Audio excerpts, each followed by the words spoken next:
with bird diets, it's not one size fits all. It's many elements. And the reason that I brought this bag of pellets here because this is for soft-billed birds. This is low in iron. This is specifically for those birds. Lorikeets require a nectar diet. There's a push to feed a dry diet. It's not natural. It's not good for the birds. There are far better moist diets that are nectars.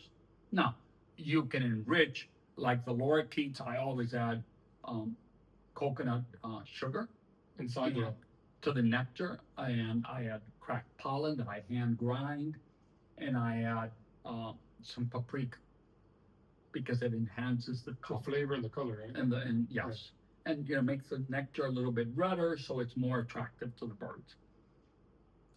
So different species have different requirements. Lorikeets are one that you can feed apple to, for example. You can feed pomegranate to, and normally I don't believe in feeding high sugary fruits. So I would feed them green apple and pomegranate. For macaws, we want to use some nuts. That beak evolved to crack hard palm seeds. Hard shell nuts. Yeah. So we would want to supplement the diet. And that includes macadamias for hyacinths. You can use almonds for the other species. Some of the small macaws enjoy pine nuts, walnuts, and hazelnuts you can feed to the big macaws. So the macaws require fat, higher fat, particularly the big species. Once you get into the medium species, the fat requirement drops. Once you're at the smaller species, it even drops further. Amazons require a low-fat diet, so you would want to give them lots of vegetables. More vegetable than nuts. Than anything. You definitely don't want to use nuts. If you gave them a nut, I would give them one or two, yeah. One of these and once a week, and that's it.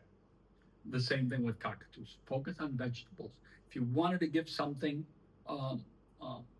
some fruit to your Amazons, use blueberries. Or acidic. Have a low sugar content. You definitely don't want to be giving them grapes. For African grays, you can supplement. They have a fat requirement, so you could supplement with either African oil palm seeds, and they're available from multiple sites, or the oil, which you can add to the vegetables. It's sold in many Brazilian markets and West African markets under the name of red palm oil or dende palm oil. And then you can just put a little bit of it on here. It meets their dietary requirements. For Amazons and Pioneers, for example, I would feed lots of vegetables. As I said, for Pioneers, I would feed broccoli.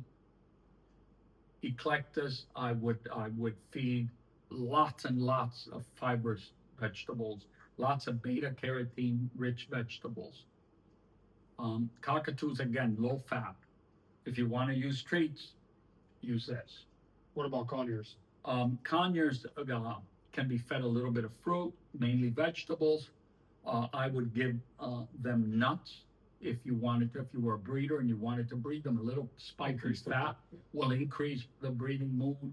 A wetter diet will increase reproduction in conures. But overall, a diet that is lower in fat, rich in vegetables. They have a high beta carotene requirement. They like moist things. Conures will often soak their food in their water. They like it wet. When I first bred slender-billed conures, they would dunk everything that they would eat. They'd like that wet food. So I then would take the sweet potato and the carrots and would add some baby food to it to make it wetter. And that's how I got them to eat some of the vegetables. So it's not one diet fits everything. It's, again, low fat for Amazons and cockatoos, higher fat for the large macaws. And grays. And grays. Medium fat for the medium macaws, low fat for the small macaws. High fiber diets for eclectus parrots, um, a diet with some things like green apple and pomegranate for lories. You can give lories cut blueberries, and the reason you cut them is they often won't eat them if it's whole. So all you would do is just split them in two and add them to the bowl. So their tongue, it's easier Yeah. for them to. Yeah. And when you present food, make it interesting. You know, give if you're going to give a passion fruit, uh, take it and cut a wedge in it so they have to work for it. With carrots, if they're steamed, you know, Make some cuts. yeah, cut them in half. And let's say this is the top of the cage, hang it from the top of the cage. Instead of just putting food in the bowl and, Yeah, you know, make it interesting for the animals. The pumpkin seeds, don't take out the seeds. Leave them in the pumpkin. Papaya, leave the seeds in. The birds will eat the seeds. Understand that the more you chop the food, the more processed, the greater the cut edges and the greater the bacterial load. The lesser the cut surfaces, the lower the bacterial load. I've also noticed like when birds, the food is too mushy, they won't eat it, they won't grab it. So it's obviously better to. You know, look, they have developed a foot to grasp things. They're not a toucan that sits and jabs at the food to eat. That's why there's mush that everybody likes to feed. It's not good. You know, give them something that they can take and they can grab and eat.